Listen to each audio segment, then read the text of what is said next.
deskriptif adalah dugaan tentang nilai suatu variabel mandiri, tidak membuat perbandingan dan hubungan.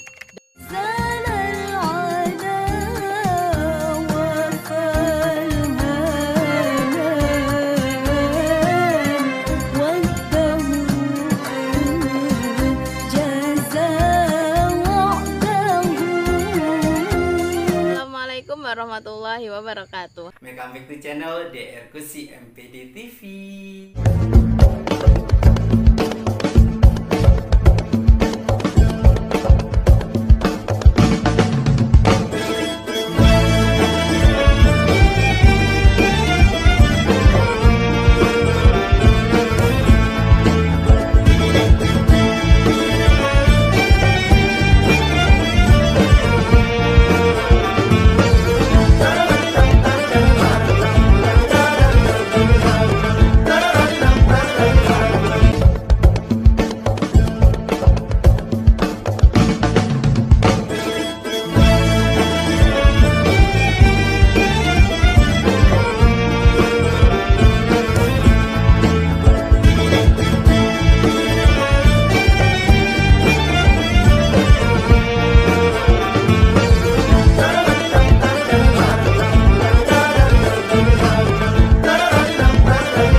Mahasiswi, sobat-sobat di channel yang dirahmati oleh Allah Subhanahu wa Ta'ala.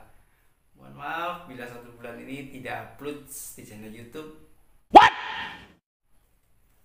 Lagi menyelesaikan 4 buah buku yang harus saya revisi dalam waktu sebulan ini. Alhamdulillah buku tersebut sudah terbit. Yang pertama, buku mengenai metodologi penelitian kualitatif. Ini bagus buat yang lagi nyusun skripsi, tesis, dan disertasi. Yang kedua, buku tentang statistik. Ini bagus untuk penelitian yang jenisnya kuantitatif. Dan bagi guru-guru, jangan lupa membeli buku manajemen kelas saya. Ini penyempurnaan dari buku sebelumnya tentang pengantar manajemen. Dan yang terakhir, bagi guru SKI wajib mempunyai buku ini untuk mengetahui kedalaman ilmunya, yakni buku pengantar sejarah pendidikan Islam. Mahasiswa-mahasiswi, sobat-sobat di channel yang dirahmati oleh Allah Subhanahu wa Ta'ala.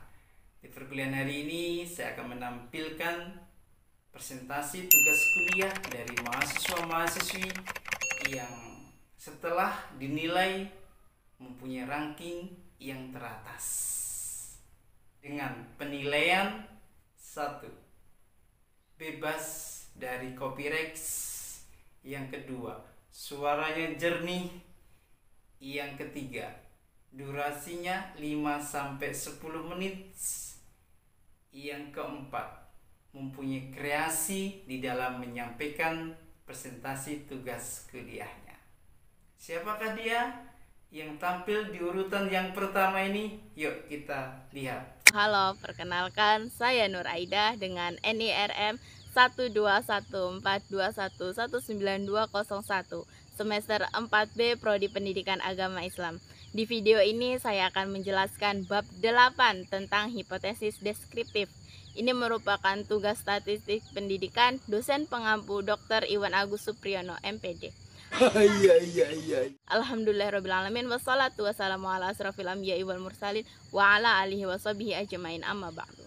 Statistik adalah ilmu yang mempelajari bagaimana merencanakan, mengumpulkan, menganalisis, menginterpretasikan, dan mempresentasikan data. A few moments later. Mari kita bahas poin yang pertama, yaitu pengertian hipotesis deskriptif.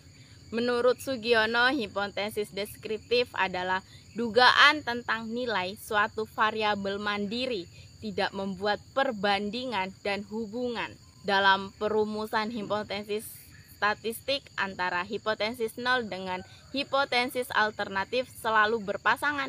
Poin yang kedua yaitu statistik parametrik, yaitu ilmu statistik yang mempertimbangkan jenis-jenis sebaran atau distribusi data.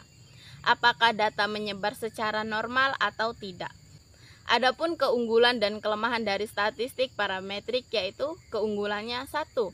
Syarat-syarat parameter dari suatu populasi yang menjadi sampel biasanya tidak diuji dan dianggap memenuhi syarat pengukuran terhadap data yang dilakukan dengan kuat.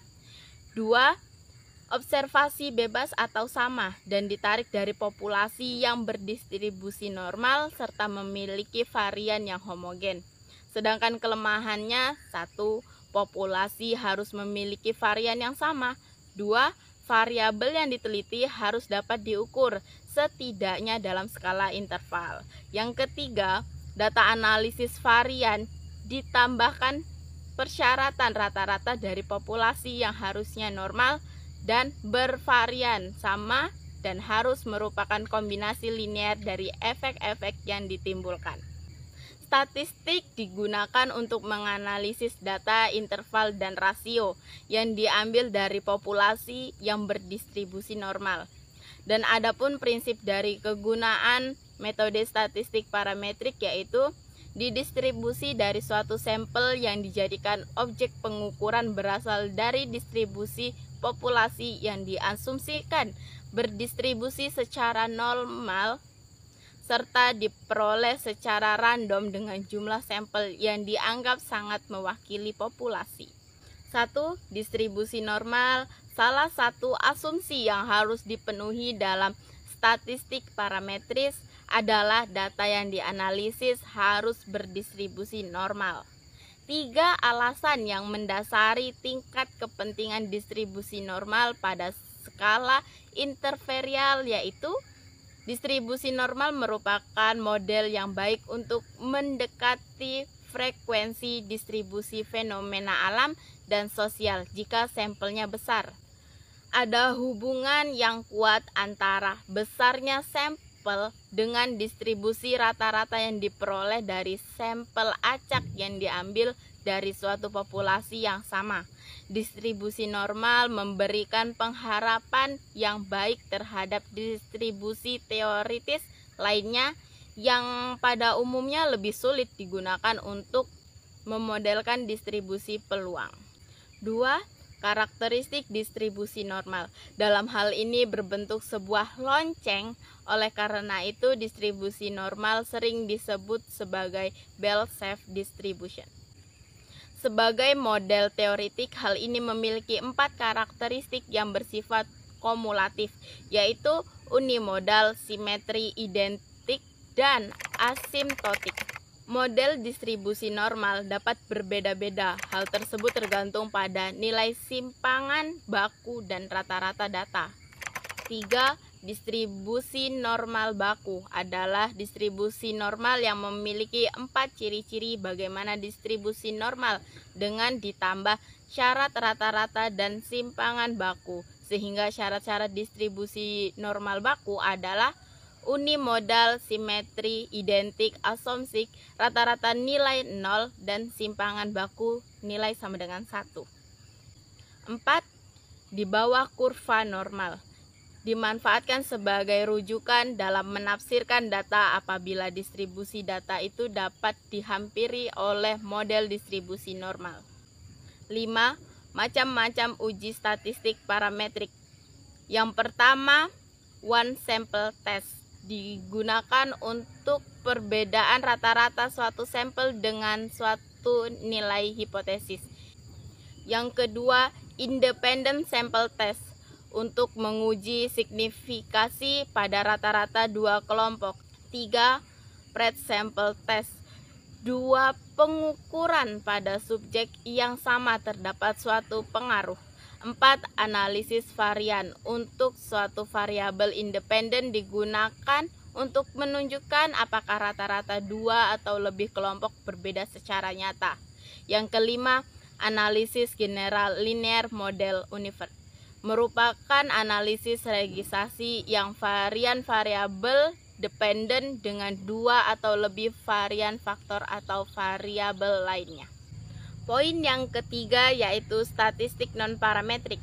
Tes ini yang modelnya tidak menetapkan syarat-syarat yang mengenai parameter-parameter populasi yang merupakan induk sampel penelitiannya. Oleh karena itu, observasi independen dan variabel diteliti pada dasarnya memiliki kontinuitas.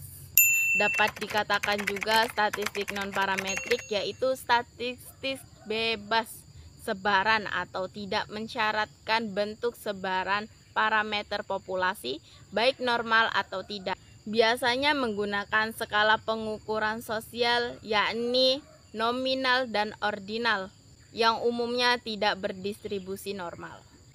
1. Ciri-ciri statistik non-parametrik yaitu data tidak berdistribusi normal, umumnya data berskala nominal dan ordinal, umumnya dilakukan pada penelitian sosial dan umumnya jumlah sampel kecil. Yang kedua, metode-metode statistik non-parametrik. Yang pertama, uji tanda. Digunakan untuk membandingkan data yang berpasangan. 2. Random test merupakan uji yang menghitung dan besarnya selisih dari dua buah rata-rata populasi. 3. Koefisien kolerasi pangkat adalah derajat hubungan yang mengukur korelasi pangkat. 4. Uji runtun adalah pengujian yang berdasarkan adanya keruntunan. 5. Uji median.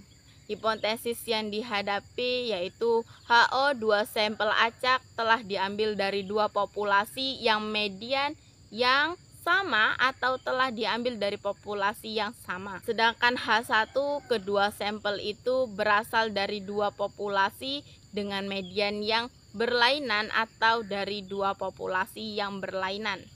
6. Uji kenormalan secara parametrik dengan menggunakan penaksiran rata-rata dan simpangan baku. 7. Keunggulan dan kelemahan statistik non-parametrik. Keunggulannya adalah tidak membutuhkan asumsi normalistik. Secara umum, metode statistik non-parametrik lebih mudah dikerjakan dan lebih mudah dimengerti. Statistik dan parametrik dapat digantikan oleh data normal dan ordinal.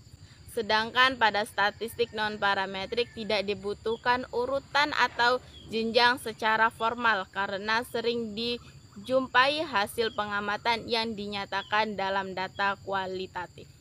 Pengujian hipotesis pada statistik non-parametrik dilakukan secara langsung pada pengamatan yang nyata, walaupun pada statistik non-parametrik tidak terkait pada distribusi normal populasi, tetapi dapat digunakan pada populasi berdistribusi normal. Sedangkan kelemahannya adalah statistik non-parametrik terkadang mengabaikan beberapa informasi tertentu.